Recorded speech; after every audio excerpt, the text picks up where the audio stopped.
Halo Virgo, selamat datang dan terima kasih sudah mampir. Semoga kamu dalam keadaan sehat.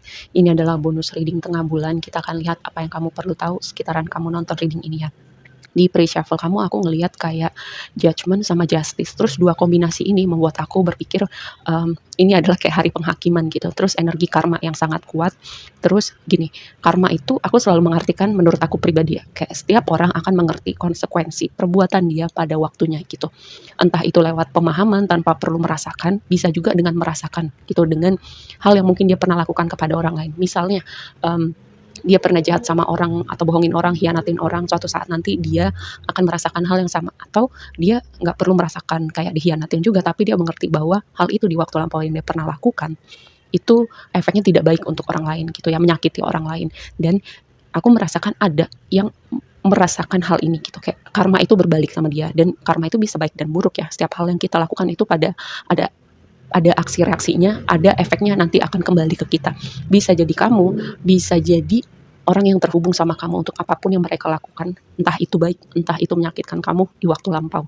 Karena gini, di pre-shuffle tuh judgment keluar, terus di sini judgment juga keluar gitu ya, di blessing kamu gitu. Jadi aku melihatnya kebaikan yang kamu tabur di waktu lampau itu menemukan jalannya kembali kepada kamu gitu juga. Dan aku juga melihat gini, ada perubahan perspektif tentang keterhubungan kamu dengan orang-orang tertentu, bisa hubungan romantis, bisa pertemanan, bisa sosok kayak sosok perempuan signifikan di hidup kamu, gak masalah kamu laki-laki atau perempuan, tapi kayak entah itu ibu kamu, teman-teman perempuan kamu, kakak adik kamu yang perempuan, kayak ada sesuatu perubahan perspektif gitu, dan pengorbanan. Misalnya kamu kayak banyak berkorban nih untuk sosok-sosok ini ya, terus kamu merasa atau kamu merasa kayak capek atau gue terlalu banyak memberi, tapi ini lama-lama menguras energi gue, atau mereka toksik, atau mereka tidak menghargai kebaikan kamu, kayak ada yang berubah gitu dengan apa yang sudah kamu berikan, apa yang kamu sudah korbankan selama ini, ada yang berubah gitu. Juga kayak keterhubungan kamu sama mereka juga ada yang berubah, karena harusnya di pre-shuffle kamu aku ngeliat Three of Cups gitu, dan kayaknya di sini juga ada Three of Cups. Oh, nggak ada ya. Kayak ada energi Three of Cups itu happy time gitu. Dan juga bisa merepresentasikan sosok-sosok perempuan signifikan di hidup kamu. Tapi kayak aku merasa, karena konfirmasi kartu setelah Three of Cups itu adalah Hangman. Hangman itu berbicara tentang pengorbanan dan perubahan perspektif gitu. Jadi mungkin ada sesuatu terjadi dengan dinamika hubungan kamu dengan sosok-sosok perempuan di hidup kamu.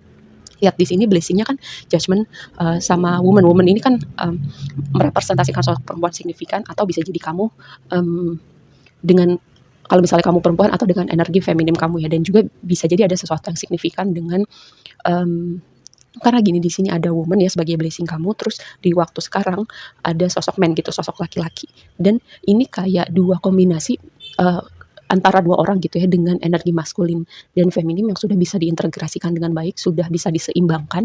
Mungkin kamu terhubung sama sosok seseorang, misal gini, kamu misalnya perempuan gitu, tapi kamu juga sudah bisa mengintegrasikan energi maskulin yang sehat di dalam diri kamu. Dan misalnya kamu terhubung sama laki-laki, orang ini juga sudah bisa mengintegrasikan energi feminim yang sehat di dalam dirinya, seperti itu ya. Terus juga judgment itu juga bisa jadi terlahir kembali gitu, ada sesuatu yang berubah signifikan di hidup kamu.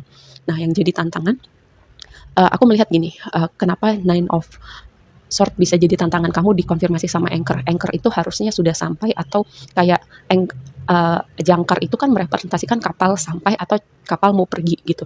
Jadi kayak ada sesuatu yang entah tempatnya udah bukan lagi di hidup kamu, atau itu mengguncang dunia kamu. Karena gini, aku mendapatkan vibe bahwa ada penonton aku yang melabelkan rasa amannya, rasa bahagianya, rasa kebanggaannya itu pada sesuatu, misalnya pencapaian finansial dia, terus juga hal-hal yang dia bisa capai dalam hidupnya, semua label-label, misalnya cantik, kaya, ganteng, punya ini, punya itu, kayak ada yang konsep dirinya itu melekat pada hal itu gitu. Bukan nggak boleh punya hal itu semua, tapi ketika kebanggaan kamu, rasa aman kamu, rasa berharganya diri kamu melekat pada semua itu, ketika hal itu nggak ada gitu, misalnya terjadi sesuatu yang menggoncang dunia kita juga kayak runtuh 100% gitu ya, karena bukan cuma kita kehilangan, diri kita juga tergoncang bersama hal itu.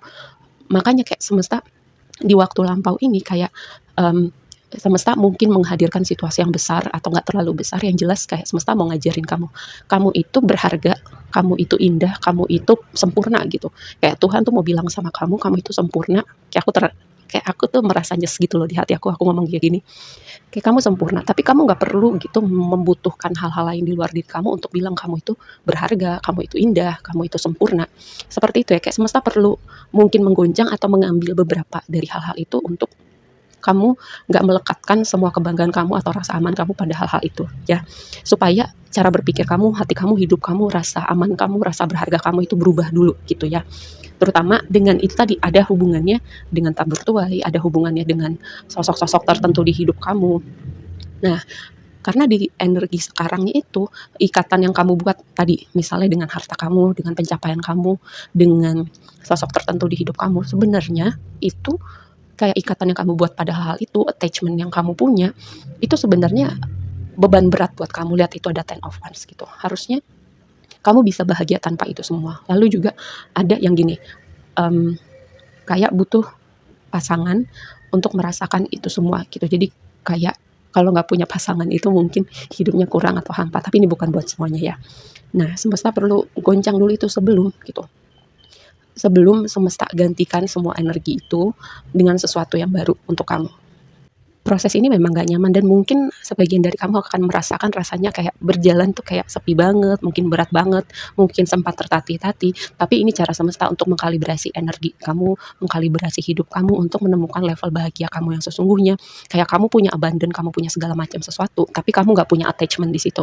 Nah, yang ideal sih sebenarnya seperti itu ya, cuman gak semua orang punya awareness untuk sampai di situ gitu. Nah, di waktu yang akan datang, nih setelah kamu berhasil memahami ini semua, setelah kamu punya awareness untuk hal ini semua, barulah gitu.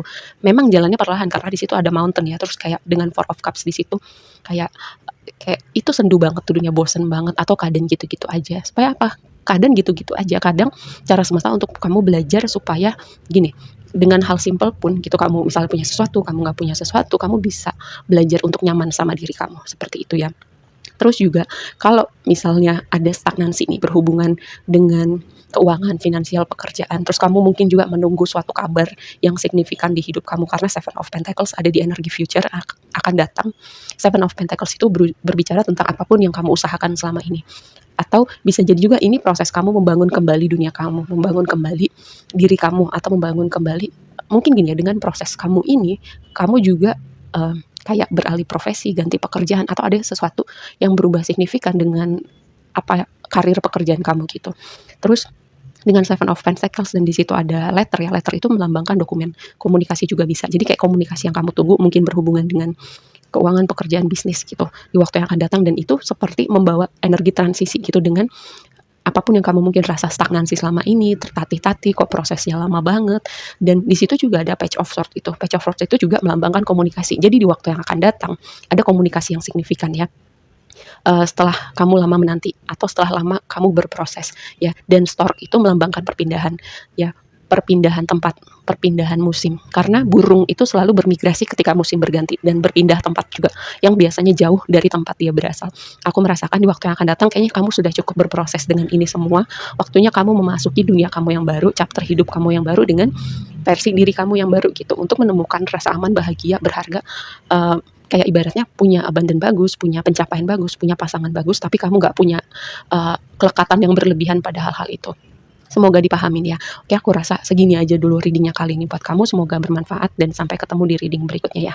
Bye.